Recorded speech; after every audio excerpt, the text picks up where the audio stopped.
recording. I'm going to do that now. Welcome, everyone. Hi, Chris. Hello. All right. Okay. 2:03 my time. So let's kick off. We only have an hour today, so we need to use every minute of it. And today is really about the prep for the business simulation we are going to enjoy together. So also excited to see a couple of new faces here today with your team members, so we can all do this jointly as a team. Can we go to the next slide? Yes. Perfect. So where are we? This is usually on the accelerator timeline already week 10. I don't know about you, but I feel like time is even flying even quicker than usual. It's already end of February. Just feel like January started, but yeah. So we had our stress management class earlier on. I think a lot of you took it as a good chance to also reflect a little bit on what can we do and what kind of structures can we make to also have a sustainable work lifestyle, right? And today our prep on the business simulation. Then next week we're gonna deep dive into sales, and you don't have anything on Thursday, so next week only one session. And with this, let's go on to our one Mentimeter question of today. Fitting to the topic of today, we're going to deep dive into different fundraising mechanisms. So, cap table math, is that something you feel like is manageable, intimidating, stressful, interesting, or a mystery? Because what is this actually? And I see a couple of you haven't joined Menti. Just use the code or go to the QR code and scan it with your phone.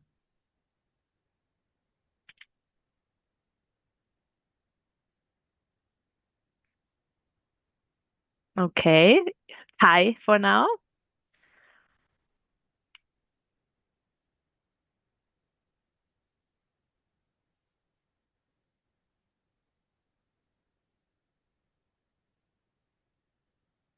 So a lot of people say, the majority for now say interesting. Now I'm wondering, is interesting because it's interesting, I haven't done so much on it, and that's why I'm curious to learn about it, or it's interesting because it's fun to deal with it. I feel like there are two ways on how to interpret interesting. But yeah, I think with this, while the others are responding, I would like to give the floor over to Sanjana, our teacher of today. Over to you. Sanjana, before you kick off, can I say a couple of words first? Sure, I think Yeah, she nodded. yeah. I saw it. Good. So good morning and good evening and good afternoon and happy lunchtime, everyone. My name is Chris, and we'll be working with you for the upcoming business simulation. Um, I think this topic is really important and really valuable. And over the last 15 years, I have worked with startup founders from all over the world. Tanzania, Mauritius, Brazil, Mexico, Canada, Silicon Valley, Norway, Middle East, Egypt. Australia, Thailand, Fiji, you name it. And the big question that we're discussing is how are we going to finance the company? And like Rumbi talked about last time, you have the kind of the growth journey or the growth strategy. And every company has different growth journeys. And then you have the question for today, which is how are we going to finance? What are the options? What are the instruments available? Now, some companies are very focused on revenue and bootstrap. That's cool. Some companies are very focused on careful growth and bank loans, if that's possible. Fantastic. Some companies are more focused on grants. Some companies, I'm going to go like typically Silicon Valley type, are very focused on equity rounds and maybe safe notes. But what's important here is that you need to decide. You need to have a clear idea. You need to have a strategy for how are we going to finance, because there is no right or wrong answer. It's just different options and different menus. But what I hope that you'll take out of the session today is that there's much more optionality than people might think, but it also requires you to study and learn and understand these things. You have to understand the legal, you have to understand the financial, and Sanjana is going to take you through this really good stuff today of how to get started to learn about different funding instruments. And of course, when we meet for that simulation, you are going to apply this. You're going to do this in practice, just like you would in real life. So, Sanjana, I'm super excited for today. Let's kick it off. Thanks, Chris. And hi, everyone. Hope you all are doing good and love seeing the responses towards cap table math. I'm pretty much over here to make sure that you get exposure into what it takes to work on cap table math so that you can really power through the simulation that comes in next. A little bit about me, based in the UAE, Dubai specifically. So evening time for me over here. Don't know if there's anyone else facing evening time, but good morning, afternoon, evening, and night to everyone. I'm going to get started, and I just want to make sure that everyone can see my screen. Then we can go ahead. So I'm just going to share my screen. Just give me a heads up when you're able to see it. And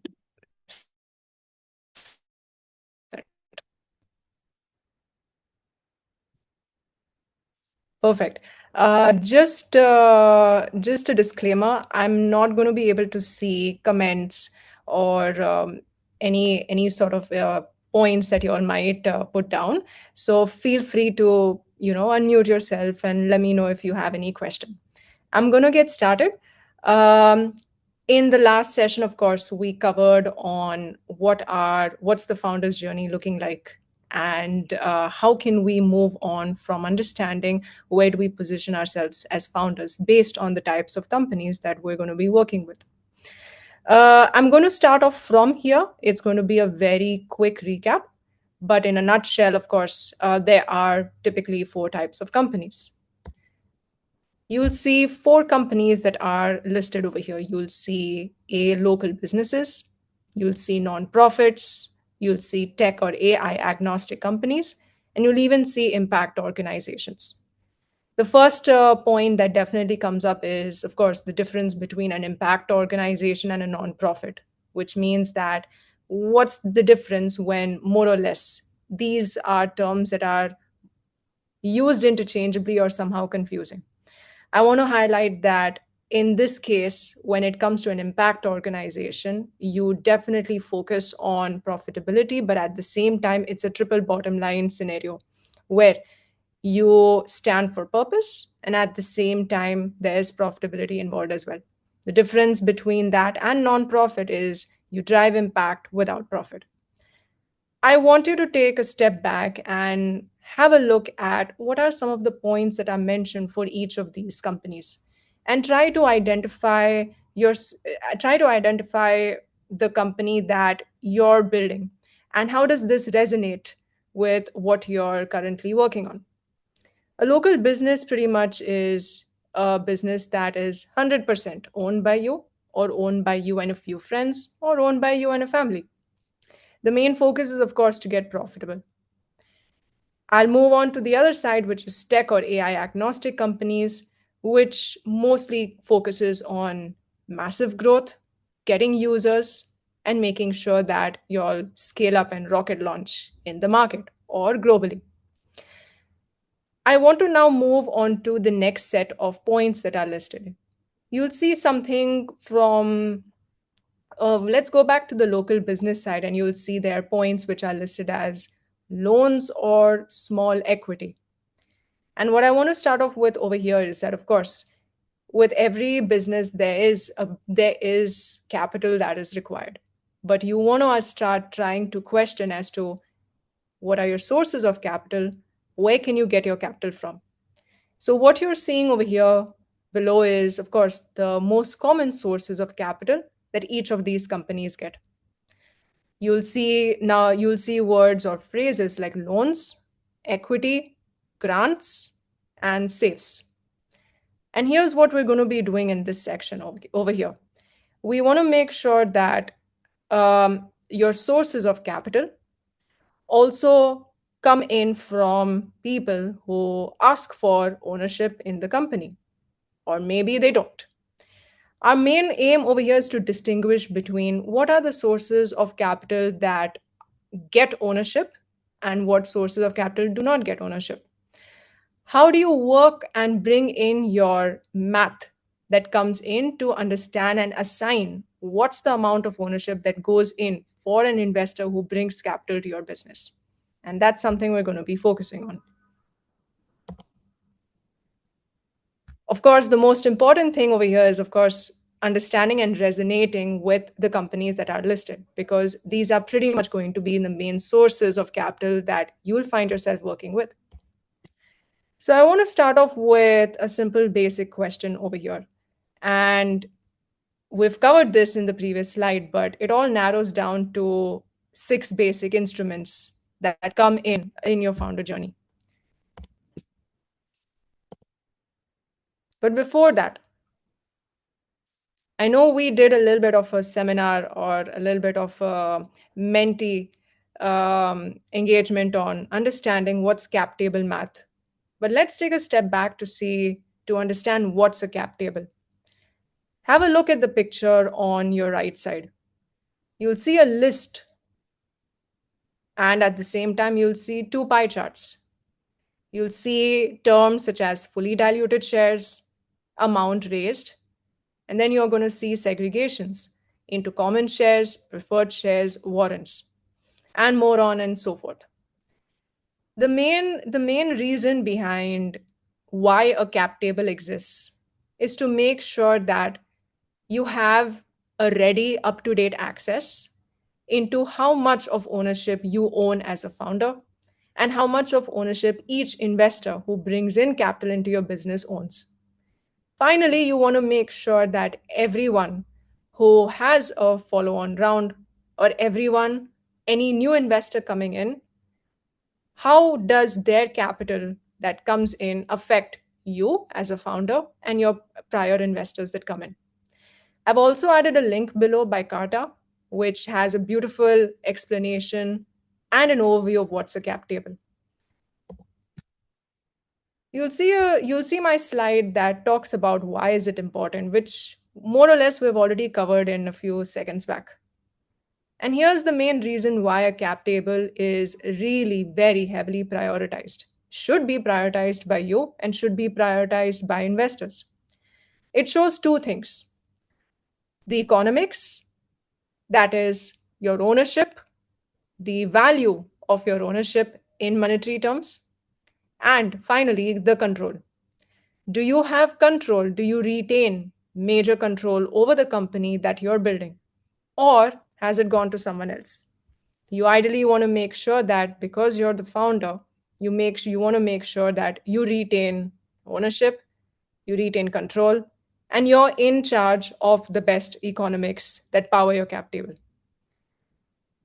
In summary, it shows the list of all of the players who have made an investment into your company and why have they done so? Through incentives. A little bit of what investors zero in on when you present to them your cap table. And you'll see 2 points that are very much highlighted in orange. We've covered this. What's the ownership? And finally, who are the other investors who are along the same journey as you? But a cap table also provides several other points that come in over here. For example, how much of ownership do your employees have? What's the turnover looking like for your company? Are your employees happy or not happy with your company? That shows culture issues. And finally, is there anything that you might have missed out or an investor might have missed out that's only accessible on a cap table?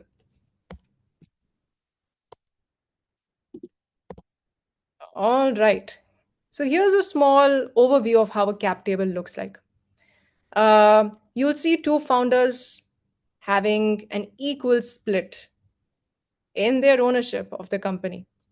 What we're going to be doing later on is that we're actually going to be working on a cap table, which is on an Excel template.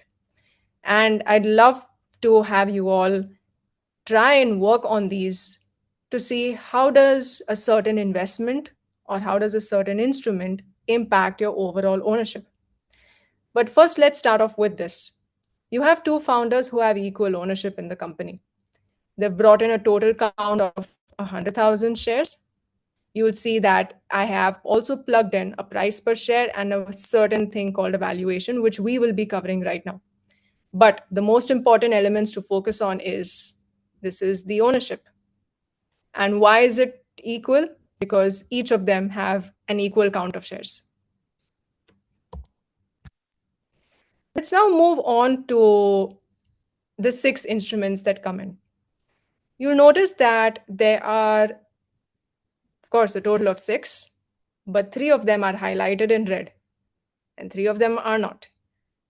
So here's my first question. Why do you think I have highlighted the top 3 ones in red?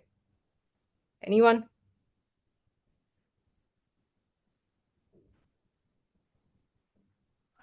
Dilutive The and most common. non-dilutive. So love that. Yeah, absolutely. There is an element of dilution that happens, but in a much more upfront term, I would say these are the sources of instruments where investors claim ownership of your company. Now, how much ownership? That's the math part, which we'll work on. You'll see 2 things that are listed towards your left side. One's a safe note and the second one's a CLA. Just a disclaimer, CLA means a convertible note, and a safe note is safe agreement for future equity. Equity is something which is also known as a price round. But first, before that, I want to ask, what's the difference between a safe note and a CLA or a convertible note? Anyone?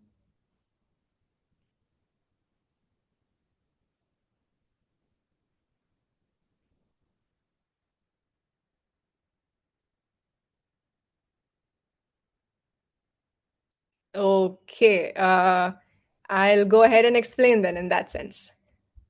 Um, when you talk about a safe note, you essentially mean that as an investor, an We have investor is Mohammed in case you want someone else to come in. yeah, of Ooh. course. Yeah, let's go ahead with Mohammed. Yeah, hello everyone.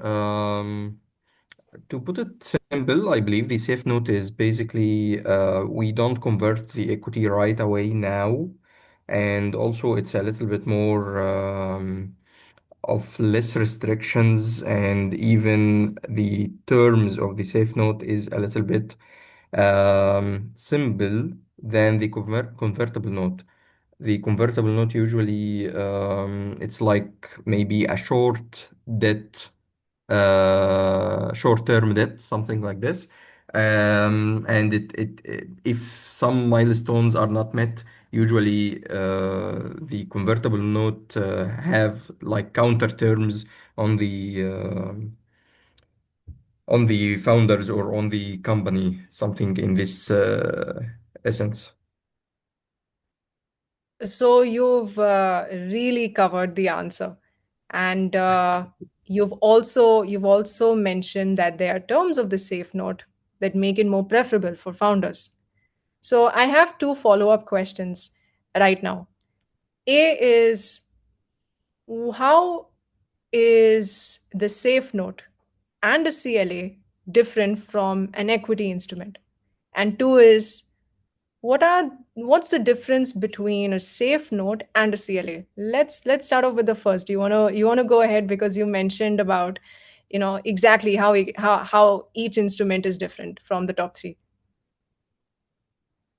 So basically, if the comparing the CLA or safe note compared to equity, equity is like converting the shares right away now into the company that exists right now.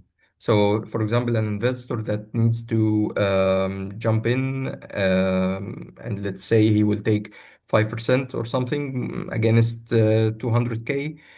So he immediately gave the 200K and he immediately takes his shares. But in the safe note, the percent itself is converted after the price round. So when the price round is done and the company valuation is like stated, let's say 5 million US dollars or whatever, then in this case, the investor goes in.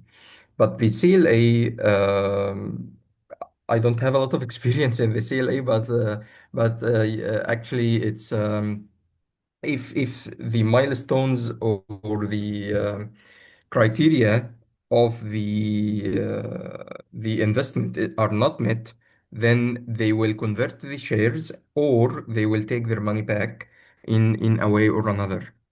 And it can be it's a debt, something like that, like a debt. So they might even push interests over the amount that they supplied to the company.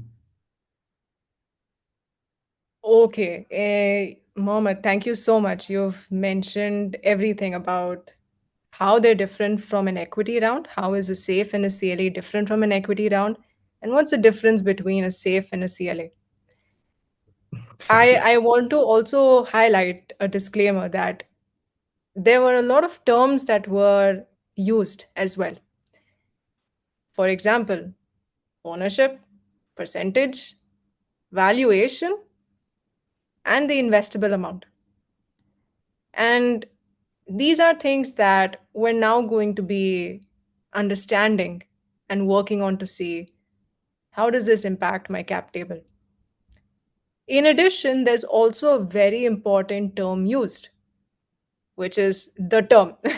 The word that was used was term. And I wanted to pay super careful attention to this because these are really important and can also affect your ownership as well as ownership of the ones giving you this amount. Let's move down to the second row, which is below. You'll see grants, you'll see loans, and you will see revenue. But hey, there's one question that I want to ask. We did mention that a CLA or a convertible note is also a debt. But what's the difference? In that case, what's the difference between a loan and a convertible note?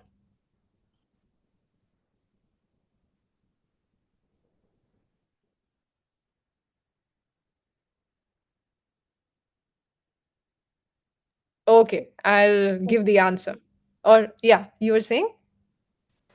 I guess the difference with the time that the convertible note can take or be a debt in longer time than the loans. So in this case, here's what happens. The word convertible in CLA or in a convertible note says that I am going to start off as a loan, but after some time and after a maturity time, I am going to convert the term convert into equity. And that's how a convertible note and not a loan affects your cap table. Why? Because it's going to convert into equity. And that's on loans. Loans do not impact your cap table. Why? Because there's no such convertible term listed with a loan. You treat it as a debt, you pay it off like how a debt is paid off. Now let's move towards the left hand side, towards grants.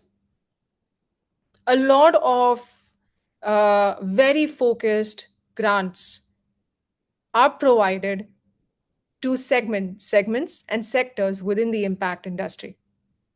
I want to ask, before I move on to how grants work, or in fact, could you tell me how grants work? What's the process flow and how exactly does this work? Anyone?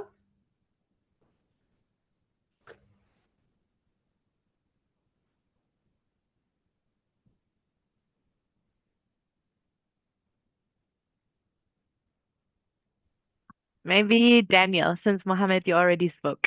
Over to you, Daniel and Paula. Sorry, Mohammed, we didn't see the other hand up.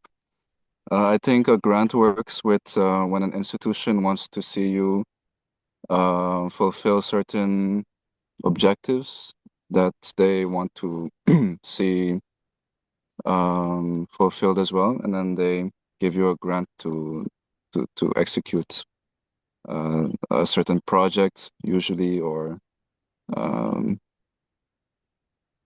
yeah. I think for us in our experience is usually related to a project or a competition, and it's very focused on making impact, I believe.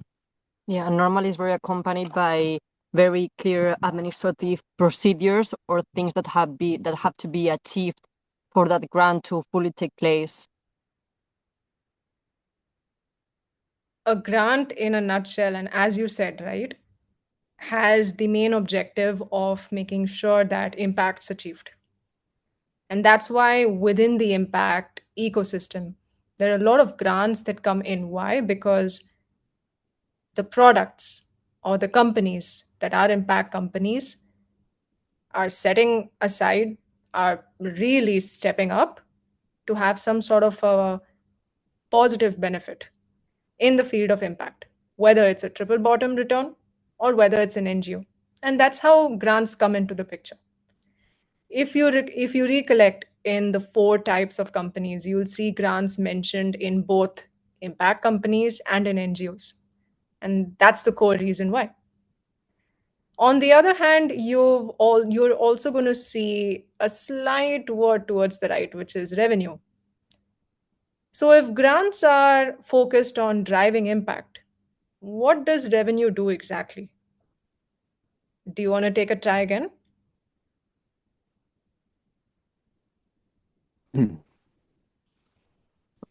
Sure. Revenue, you need to be ready to be able to sell your product, of course. Yeah, I think if you are able to get cash flow coming into your company, positive cash flow, then you can start making investments to also scale up.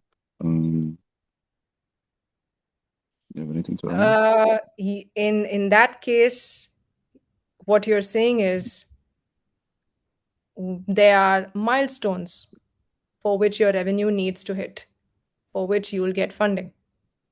And for each revenue milestone, and as you correctly said, yes, it needs to be post revenue. It cannot be pre-revenue. There are certain revenue milestones that you achieve to be able to get funding. And there is no such thing such as ownership that's owed back. And that's an overview of how the 6 instruments work. The top one needs you to deal with or go over a bit of math, which we are covering now. And the bottom 3 do not require any sort of ownership to be provided to the lenders. Before I start off, and I want to now focus on the top 3 because these are the most important. And at any stage, there is definitely a very high possibility that you all will come across either a safe note, convertible note, or a price round. So before I start with, here are 3 very important variables that come into the picture.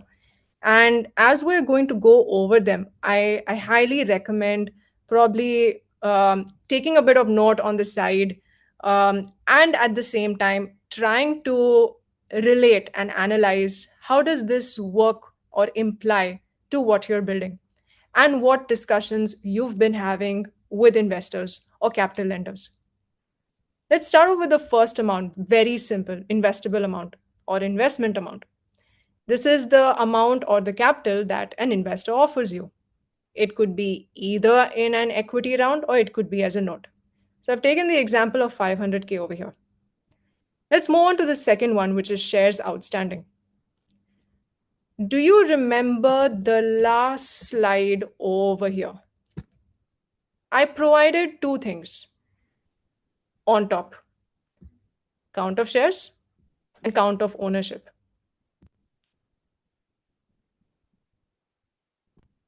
Here, if I zoom in on this is called shares outstanding. Why? That's before an investor comes in.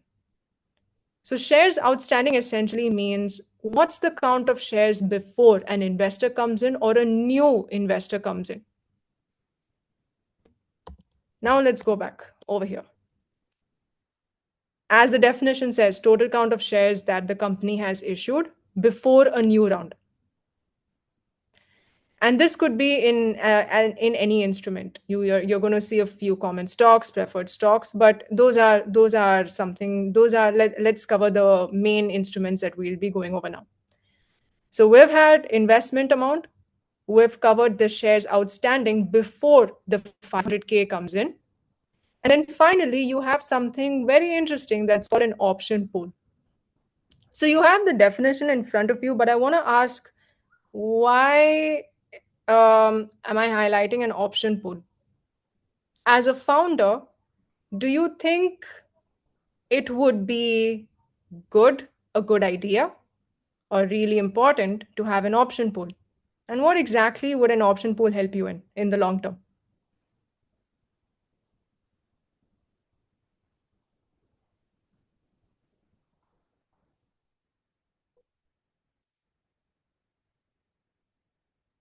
Okay, well, as the definition says, Emma has her hand up. Okay, perfect. Emma, take it over. Yeah, thank you. I was thinking that it helps, especially for startup founders, when you do not have all of the money in the world to pay your staff or your future staff that they deserve for the amazing work that they're doing. Sometimes having that pool can create an incentive for them, so that they can come and work for you, do what you need to be done, so they still have that option should the business boom. Yeah, thank you. Perfect. I see another hand raised. I just want to make sure if I'm not able to see it clearly, but why don't you go ahead too?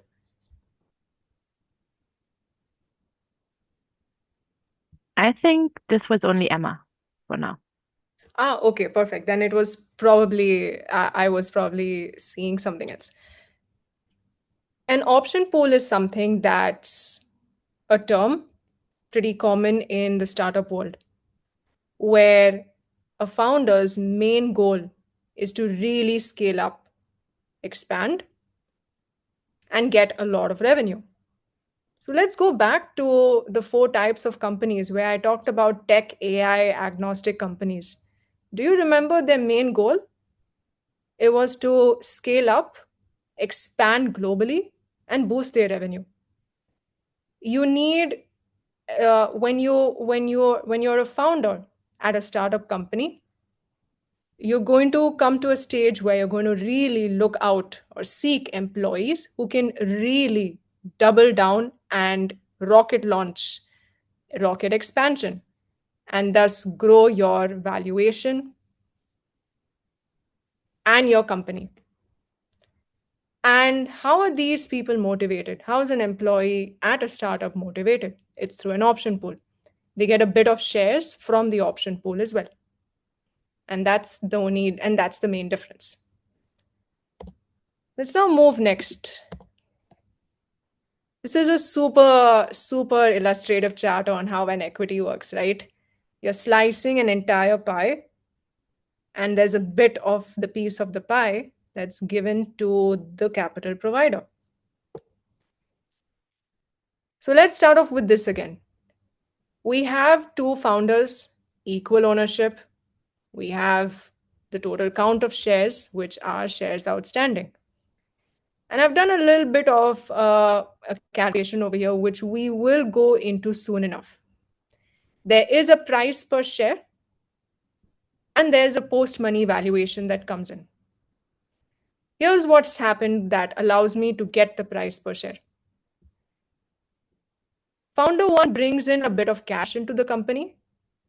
And if I take it from a formula perspective, I just divide the cash that the founder brings in divided by the count of shares that the founder gets. Monetary amount divided by count of shares gives you the price per share. The same will happen for founder 2. Why? Because it's equal. The price per share answer that you get for founder 1 is the same for founder 2. So there's some cash that the founder's gotten, some cash that founder 2 has gotten equally. Let's now move on to the next. Here's a certain interesting scenario that comes in. What do we have over here? There are 3 investors telling you that you're worth 10 million. They're also saying we're willing to invest around 2.4 million. And the third term is we will receive around 20% of the company. Can anyone probably take a guess into what are these investors telling you over here? What are they implying over here?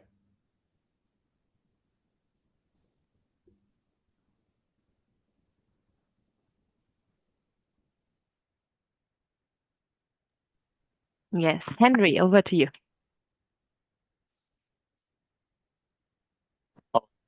Thank you so much. And based on what we have on the screen, talking about with respect to the previous slide, we can see that the investor valued the company at the price of 10 million naira or dollar, but they are willing to pay a price of $2.4 million. That means they are giving 20% of the worth of the company. So that means from their end, they are trying to collect 20%. That is giving us $2.4 million. If which by the time we multiply 2.4 to 20%, it's going to give us, the percentage, if which the sum of percentage that the company worth at that period of time. So you're saying that the investor is telling you that my investable amount will be 2.4 million. I Yes. want 20% of the company. And we believe that before we make an investment, we think your value is 10 million. Notice how I've said before we make the investment into your company, we think you are worth 10 million. So now I have a question. All right. If they've not yet invested and they think before the 2.4 million comes in, the company is worth 10 million. What happens to the valuation once they make this investment? Could you give me a number of how the valuation changes?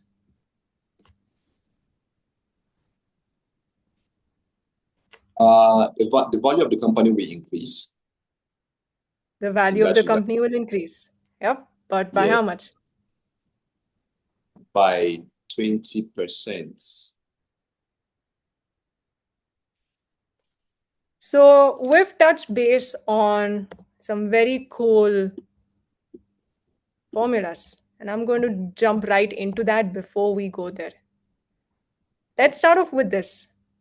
The investor said you're worth 10 million. That's called a valuation, which is pre-money valuation. Now they're saying we're going to give you 2.4 million. That's your new cash in. And then there's another term called post-money valuation, which now is 12.4 million. So I've touched base on 2 terms over here, pre-money valuation and post-money valuation. Now, you mentioned something else about 2.4 million and 20%. And that's a very, very interesting example because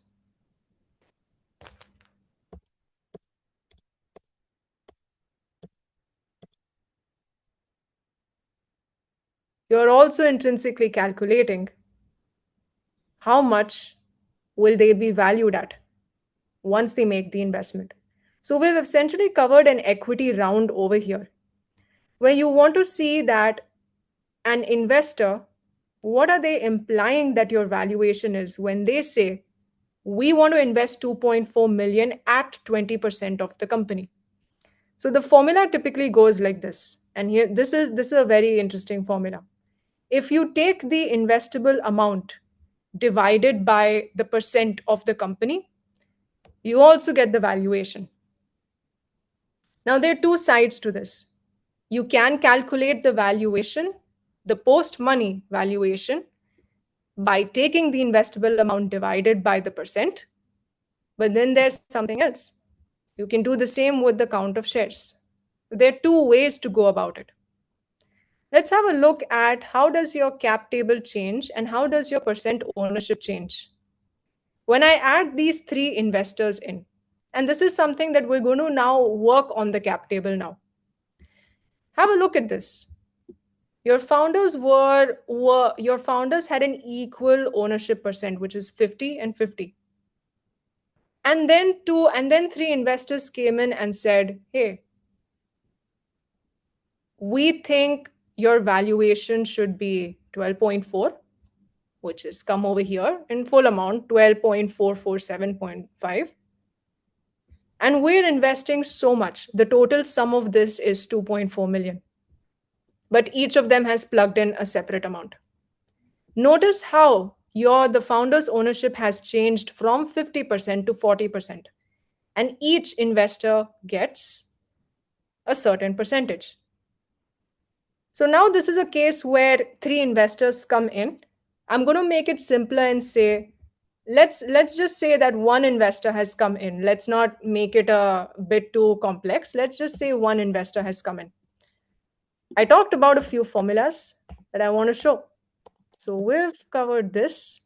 And here's your cap table math. And I want to highlight that these are really, really important formulas. I recommend take a screenshot or keep this pinned up somewhere where every time you have a chat with an investor and there are variables like this thrown around, these are the top three formulas that come into your mind. Now let's use these formulas to go over the same thing with one investor offering 2.4 million instead of three investors.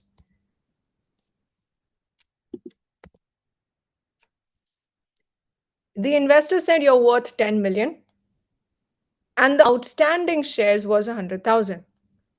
So you get the price per share, which is 100. Simple enough, covered. But how many new shares do we issue? Why are we issuing new shares? Because a new investor has come in. The new investor has said, I'm giving you 2.4 million. I want 20% of the company. But how does that translate into count of shares? So you have a monetary value. You need a count of shares value also. Here's your amount. Here's your price per share. And this translates into the new count of shares that get issued. This number that you see over here is the main number used to calculate your next formula, which is ownership percent. You now know that, okay, my total diluted shares was 100,000. It's now going to increase to 124.475. But what does that mean in terms of my value once again? I want to find how much ownership does the investor get. Is it still 20%? Is it changed, or what's happened? Here's what I've done to take the ownership percentage and pretty much the most important formula that you will see over here. I've taken the count of shares and I've taken the total count of shares that have come in. Notice how the count of shares issued for the new investor is 24,000. Your existing diluted shares and your new shares is 124,000. What happens when you divide it? You get a very simple ownership percentage. It's 19.7 over here. More or less the same as 20%, but as you go deeper and deeper into the formula and into calculating other instruments, you'll start noticing that, hey, in certain cases, the ownership changes. It's roughly 20% because I've expanded the number. I use, instead of 2.4 million, I have taken it as 2.4475. That's the only reason why it's 19.7. Otherwise, we say it's 20%. But these are the three formulas that are incredibly important. Now we've understood how do we read a price round. So I'm going to go to an Excel sheet and I want to show you a few more terms. We've not yet covered safes and convertible notes, but we are going to cover it on the Excel sheet. So give me a second. I'm going to pause my screen and I'm going to reshare it to another screen. And I just want to make sure you all are able to see it.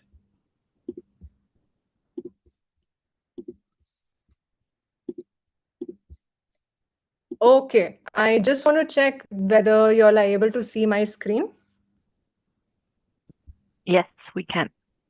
Perfect. Have a look at these investor terms over here. I want you to take 2 minutes and read through each of these and tell me, one, what type of instrument is used? Two, does it affect your cap table?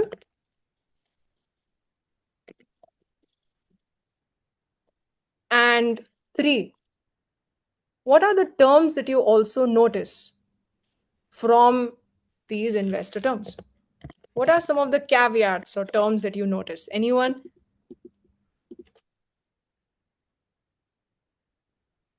Let's start off with the first one.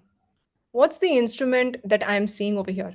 I want to ask if Mohammed, because I see a few investor terms that you might like to read.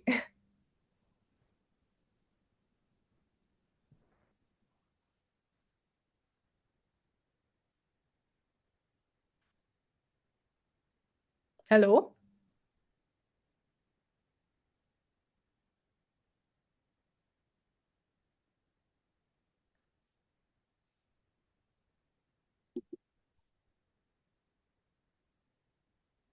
Okay, I'll go over this, no issues.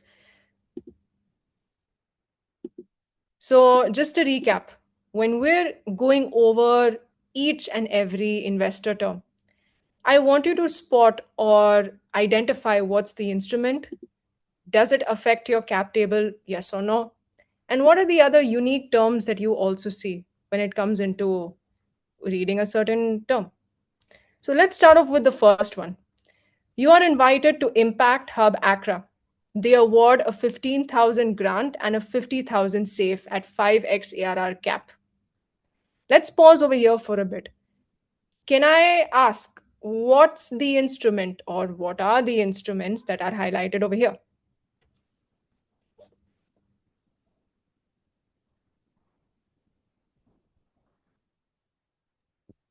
Ramanta, over to you. So the instruments, that's a grant of $15,000 and a safe note of $50,000. And I believe the grant does not impact my cap table. Mm-hmm. Yes. Perfect. So your grant does not impact your cap table. What about your safe?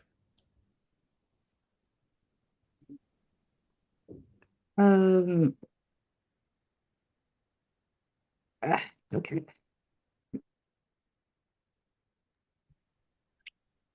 Ramanta, do you want to answer or should Emmanuel step in? Emmanuel can go ahead. Okay, Emmanuel, over to you. All right. So I think with the cap, we are looking at a condition where whoever is issuing that safe has protection of dilution till an increase of 5 times the current value of the share, I think. So I think with the safe, there might be some changes to the current shares of the company. Okay, let's now cover this. Yeah. Yes, you're right. There is a 15,000 grant which doesn't affect the cap table. It shouldn't be even listed in your cap table. And then there's a 50,000 safe that not immediately, eventually goes into your cap table. Can you tell me why did I say eventually goes into your cap table? What needs to happen for the safe note to get onto your cap table?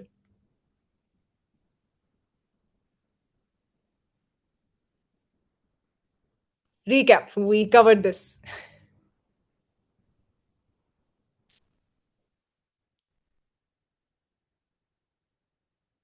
So you need a priced round or an equity round for the safe note to then convert into equity. Now that we're on this topic, let's go a little bit into safes more. Yeah.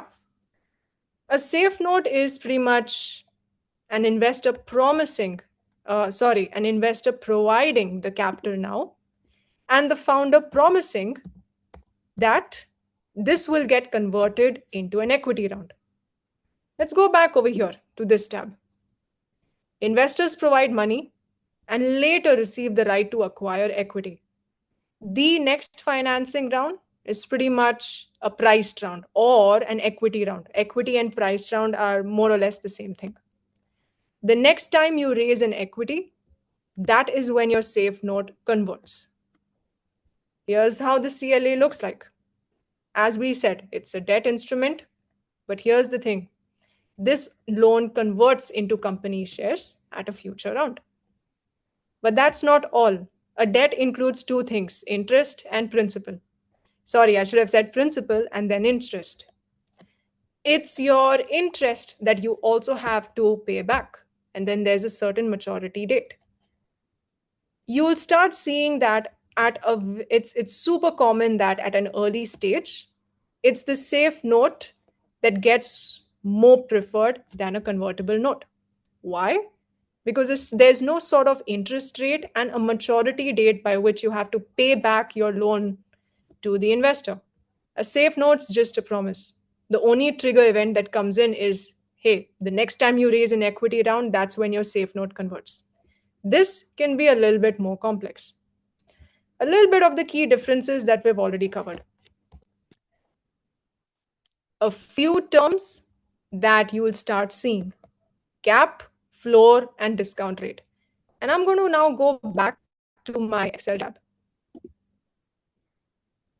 Notice this, 50,000 safe at 5x ARR cap. So here's what this term is saying, or here's what this investor is saying. If your valuation, I think, is more than 5 times your ARR, what's ARR?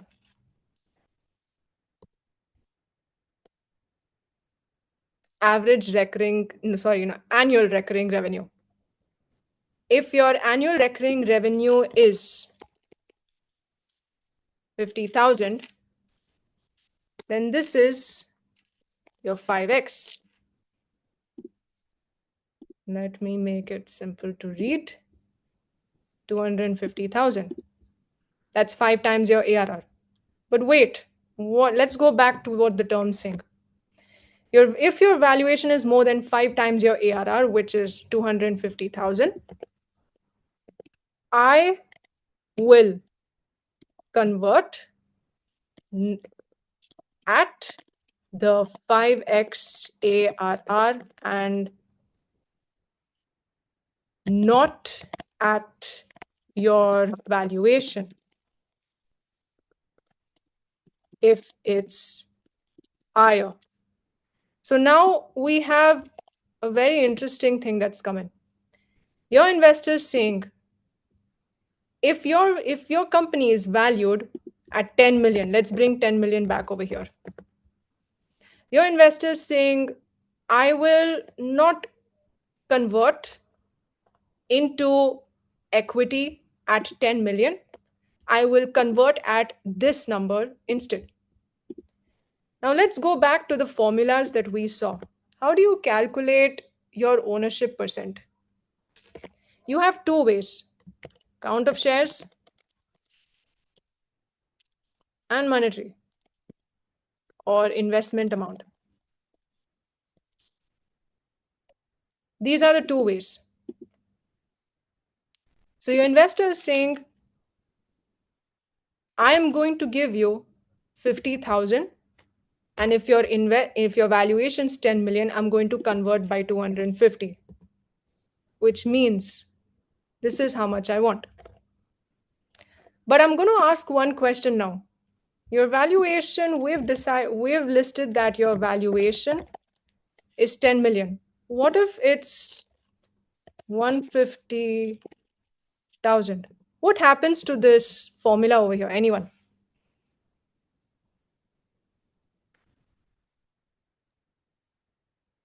I guess it will stays the same. Try again.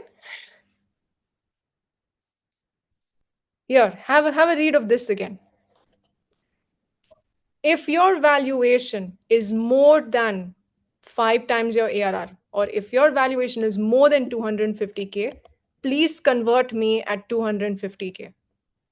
But what if your valuation is less than 250K, which is less than this? How will this formula change? We have Corey. Yeah, so since the condition is not being met at 5x, they will be putting the valuation for 150K instead of 250 because it's lesser. So I think they will be converting at 150K instead of 250K.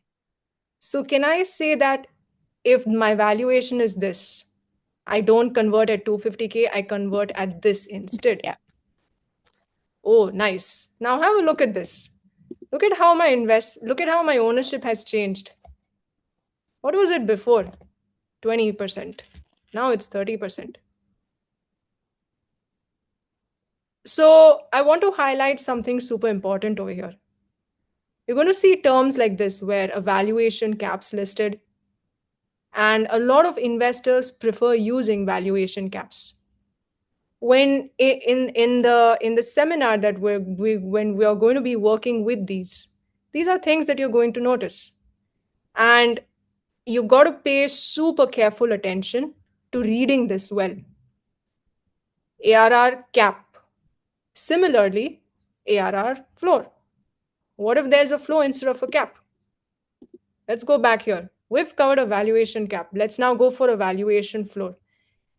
Think of it from a formula perspective. If your denominator increases, what happens to your ownership? It reduces. If your denominator reduces, what happens to your ownership? It increases. A floor is better for founders. Why? Because it doesn't allow the valuation to reduce further.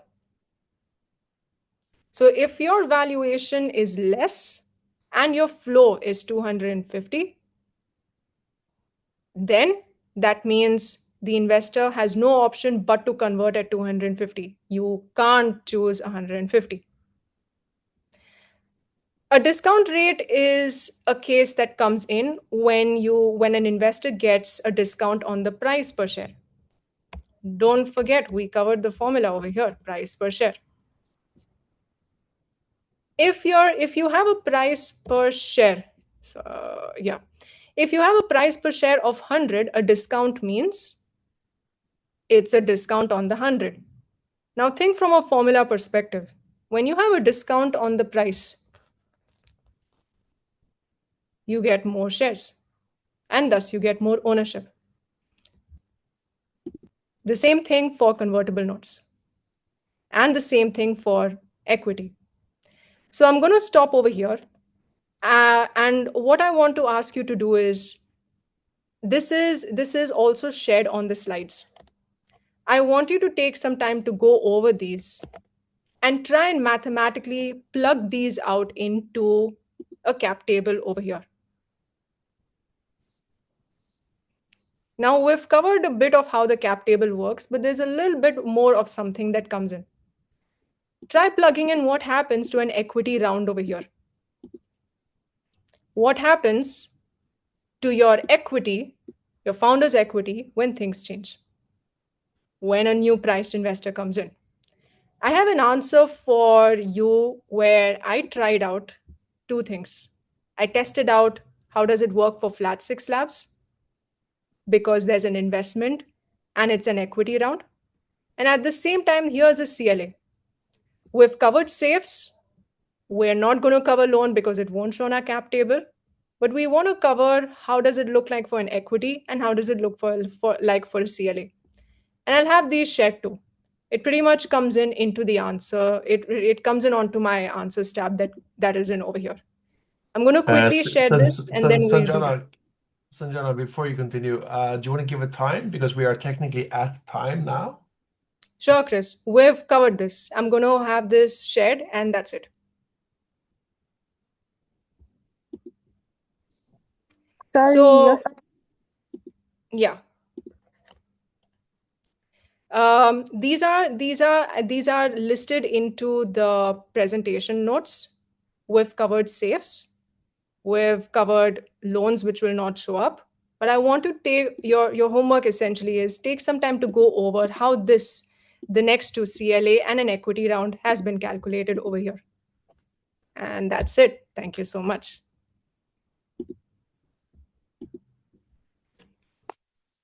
So before we wrap up, the reason why this matters is when you guys are building out your companies, you choose your growth strategy and you choose your capital strategy. And we're going to be working on this with some pre-read materials. And then Sanjana and Rumbi and I are going to work with you through the business simulation sessions where you can practice these things. And some of you may choose to do equity fundraising, gets you into safe notes. And some of you might choose other funding rounds, for example, more revenue. Again, that is entirely up to you. Milena, back to you. Awesome. Thank you. We're going to share, as usual, the recording and the slides, so you can also go back in your own terms to look through it. Chris mentions there's going to be also some pre-reading. So I know we're a little bit delayed today, but let's switch on the cameras. We're going to take a quick picture, and then I have a few reminders also to do before we all head off. Perfect. So I see cameras coming on. So everyone, please, big smile. 3, 2, 1.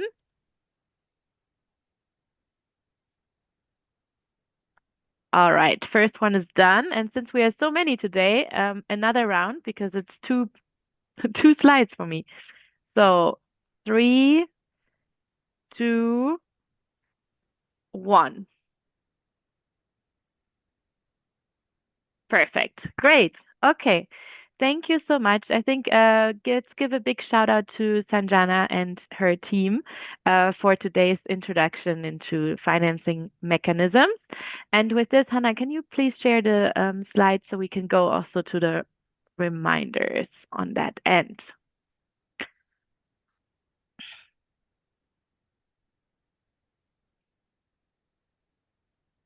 Good.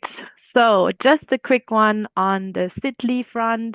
We have received so far 2 people who have filled out all the necessary information and documents we need so that you can access the pro bono legal services from Sidley. So kind reminder, I know the deadline is next week, but please get all your documents ready so that everything is there within the deadline.